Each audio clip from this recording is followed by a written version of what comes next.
If you're like me, then maybe you're obsessed with collecting notebooks, and yet you don't know how to use them because you have so many. In today's video, in the Teacher Summer series, I'm going over different notebook types and how to potentially use them for different types of projects. So let's go ahead and dive in. Hey there, this is Erica from Ever Educating, and this channel is teaching tips, tools, ideas, and resources for new college instructors. I know personally, as an educator, as an English major, I collected tons of notebooks, and so how do you use them? In my case, I use them differently based on how they're bound. So my first example are spiral bound notebooks. So for example, this type, as you see here, right, spiral bound. And I think these are great for daily to-do lists, right? So I like spirals for activities where I want to rip them easily and discard them without it obviously destroying the binding. So I think spiral binders are really good for this because you can go ahead and say, okay, here's my things for the day, or maybe the week, cross them all off, rip, and throw it away, right? And so in my opinion, go for the pretty ones with the spirals for easy to rip off and move on. Okay, so if you don't need them anymore, the pages that you used prior, might as well get rid of them so it's easy to find the day that you're working on in your notebook because it's the first one every single time. Now, if you don't want to actually remove the pages and get rid of them forever, right, you want to just move them around in your notebook, then I recommend either ring bound or disc bound notebooks.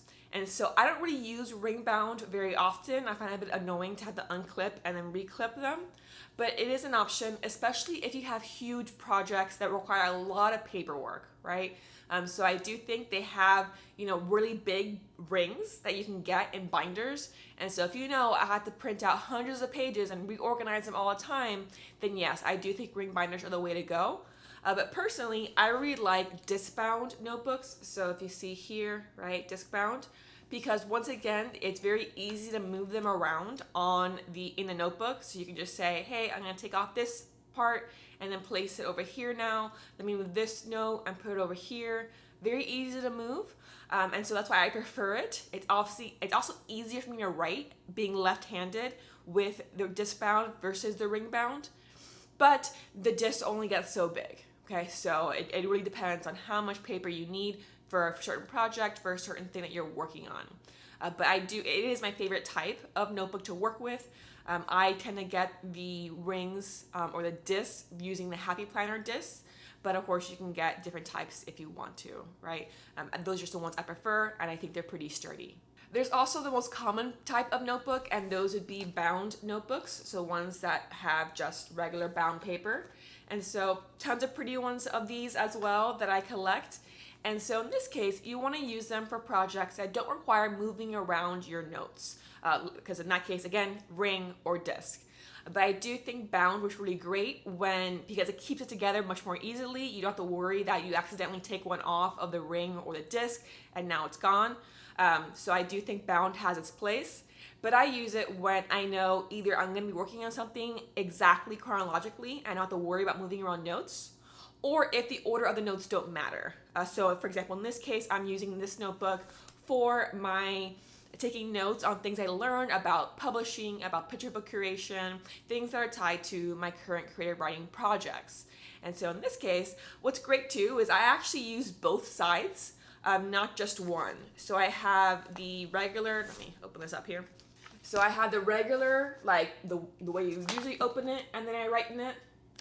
But then if you flip it around, I also have writing on the other side, because one side is my ideas for my creative writing, the other side are notes of things I learned while watching YouTube videos, reading books, taking courses, and all of that. So just a little extra tip there. If you do use bound notebooks, nothing to say that you can't do it from both sides on the same project. So something to keep in mind as well if you need a little bit of organization, but not as much as you would with ring or disc bound notebooks.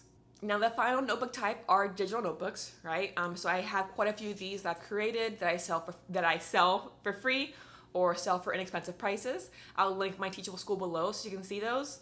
But really, it's easy to make yourself as well. I do have a video about creating a notebook using Google Slides, so I'll link that below as well. But in this case, it's more, let's say you have a lot of projects that require screenshots then I think digital notebooks are the way to go, because rather than having to print out screenshots and add them, paste them or tape them to a paper notebook, in my case, if I'm like, okay, I'm watching this tutorial and it's like very visual, I take screenshots of the process and then I go into my digital notebook and I add the screenshots onto the pages. So I don't have to actually take notes. I can just screenshot and add it to my notebook. So if you're someone like me who does that a lot, then potentially you'd want to use a notebook that's digital for this reason.